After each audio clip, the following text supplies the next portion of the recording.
Terkait kasus korupsi di Bank Pembangunan Daerah Jawa Barat dan Banten, KPK menggeledah rumah mantan Gubernur Jawa Barat Ridwan Kamil di Bandung. Terkait penggeledahan, kita akan tanyakan ke jurnalis Kompas TV, ada Fida Alatas di Bandung dan juga Renata Pangalo di Gedung KPK Jakarta. Saya akan ke Bandung terlebih dahulu. Fida, selamat malam. Berapa lama penggeledahan dan apakah ada yang dibawa dari rumah Ridwan Kamil? Ya, Nitya dan juga saudara, kami awak media ini sudah standby begitu ya di rumah Ridwan Kamil, tepatnya di Jalan Gunung Mas begitu ya, di kawasan Cimbuluit, Kota Bandung, di mana memang kami standby sejak pukul 4.30 sore hari tadi atau 16.30 hingga saat ini memang tidak terlihat adanya aktivitas penggeledahan yang dilakukan oleh KPK.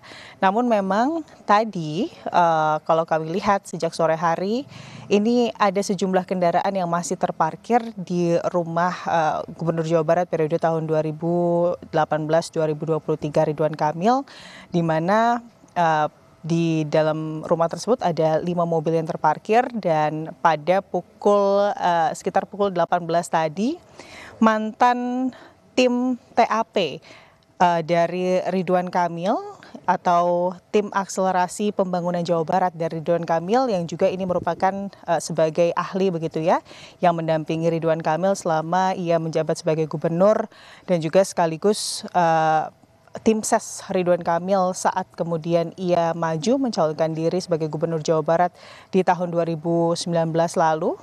Ini mendatangi kediaman Ridwan Kamil.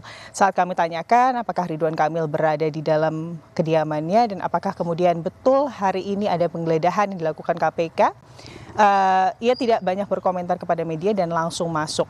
1 jam setelah itu, Nitya dan juga saudara, mantan tim TAP tersebut ini kemudian memberikan informasi kepada media bahwa Ridwan Kamil ini akan memberikan rilis begitu kepada media, dan beberapa lama setelahnya rilis dalam bentuk kertas, Nitya dan juga saudara, tulisan yang tertanda ini merupakan rilis resmi dari Ridwan Kamil, di mana dalam pernyataan resmi tersebut disebutkan bahwa Ridwan Kamil membenarkan adanya tim KPK yang datang ke rumahnya terkait perkara di BJB.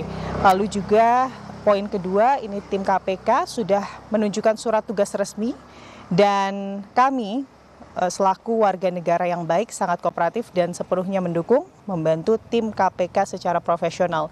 Poin ketiga dari rilis resmi Ridwan Kamil ini adalah hal terkait lainnya. Kami tidak bisa mendahului tim KPK dalam memberikan keterangan. Silahkan insan pers bertanya langsung kepada tim KPK.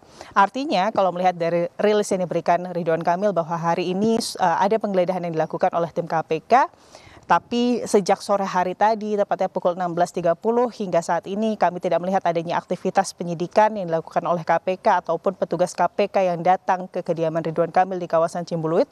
Kemungkinan penggeledahan ini dilakukan oleh tim KPK di pagi hingga sore hari tadi sebelum awak media datang untuk kemudian berkumpul begitu ya di depan kediaman dari Ridwan Kamil. Dan tadi Nitya dan juga saudara pada sekitar pukul 19 tim TAP atau mantan tim TAP dari Ridwan Kamil ini meninggalkan kediaman Ridwan Kamil, disusul pada sekitar pukul 19.30 mobil Alphard begitu ya yang sebelumnya terparkir di garasi Ridwan Kamil ini juga keluar dari kediaman Ridwan Kamil.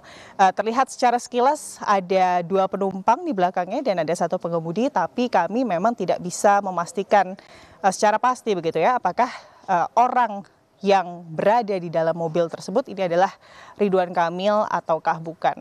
Tentunya masih banyak pertanyaan Nitya dan juga saudara terkait apa peran dari Ridwan Kamil yang saat itu menjabat sebagai Gubernur Jawa Barat dalam kasus dana periklanan di Bank BJB, dan tentunya kami masih akan menunggu rilis dari KPK terkait hal ini, Nitya.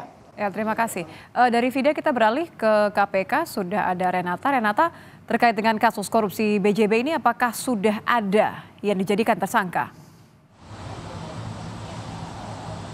Ya, kalau mengutip pernyataan dari juru bicara Komisi Pemberantasan Korupsi, Tessa Mahardika bilang sudah ada 5 orang tersangka. Ini terdiri dari pihak swasta dan juga penyelenggara negara. Namun sayang sekali memang dalam pernyataannya Tessa tidak mendetilkan siapa-siapa saja yang kemudian sudah ditetapkan sebagai tersangka. Dan kasus korupsi di BJB ini memang sudah naik ke tahap penyidikan dan rencananya KPK akan membeberkan lebih detail lagi terkait dengan kronologi kasus pada hari Kamis ataupun Jumat. Jadi masih kita harus tunggu pada antara 2 hari tersebut terkait dengan nama-nama tersangka, kemudian nilai korupsi, dan juga alat bukti ataupun barang-barang yang sudah dibawa dalam penggeledahan. Dan juga sudah dikonfirmasi bahwa memang salah satu tempat yang digeledah oleh KPK hari ini di Bandung itu salah satunya adalah rumah dari mantan Gubernur Jawa Barat Ridwan Kamil.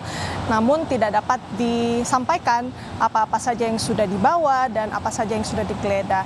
Namun memang Ridwan Kamil sendiri ini juga belum pernah diperiksa oleh KPK terkait dengan kasus ini, jadi masih kita tunggu juga perkembangannya. Dan ini juga sudah dikonfirmasi oleh mantan Gubernur Jawa Barat Ridwan Kamil bahwa memang benar rumahnya juga sudah digeledah oleh KPK dan penggeledahan ini juga sudah sesuai dengan surat tugas ataupun surat resmi yang sudah diterima, dan sebagai warga negara yang baik maka ia mendukung proses pengusutan dari kasus ini. Namun sayang sekali memang kalau dari pihak KPK belum dapat mendetilkan lagi-lagi terkait dengan nilai korupsi, kemudian nama tersangka. Yang baru kita tahu memang sudah ada 5 orang tersangka yang ditetapkan dan kasusnya ini sudah naik ke tahap penyidikan. Jadi kita nantikan informasi lebih lanjut antara hari Kamis ataupun Jumat. Terima kasih Renata Panggalo di Gedung KPK. Sebelumnya ada Fida Alatas di Bandung, Jawa Barat. Terima kasih rekan-rekan.